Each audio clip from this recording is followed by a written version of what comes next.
Well, recently you've been on your Welty's flower garden, and then you were on our daily lily beds, and then you have to Urban Flower Farm, and now downtown Jackson with more flowers. So what are we looking at, and what's the latest destination today? Yeah, the latest destination, well, yeah, there are a couple of gardens at the Mississippi Museum of Art downtown. There's the Walker Garden of Southern Plants, and then there's the Art Garden of Native Mississippi Plants, and they're not quite the same thing.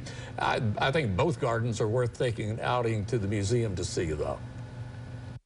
So it's just a beautiful area right in the middle of downtown Jackson, and it's an oasis of beauty where people can come enjoy. That's Holiday Morrison. She's the garden coordinator at the Mississippi Museum of Art. The two gardens at the museum are both interesting in their own right. The Walker Garden is a shady area with maturing trees and plants that you might find in yards in any part of the South, from Savannah to Shreveport.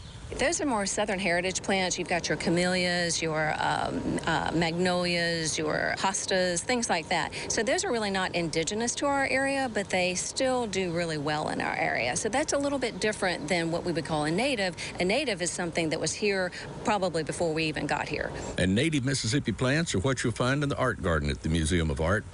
There's a couple of reasons for native plants: to show off what grows naturally here in Mississippi, for one thing. The variety may surprise you.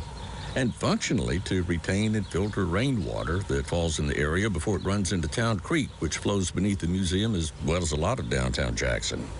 And also to inspire flower gardeners to include more native plants in their flower beds. What grows here naturally has long developed a symbiotic relationship with pollinators that live here, plus they're already adapted to our climate.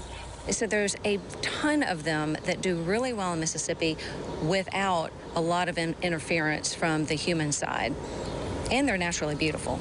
You can order them online, but I would recommend going to local nurseries so that even if they don't have it, you're creating a need. It's a supply and demand type thing, right? The gardens at the Mississippi Museum of Art are free to stroll in. We want to have beauty here, and we think that we do add beauty, and this is one more way that the museum can add beauty to our community. So we want people to come and enjoy and experience.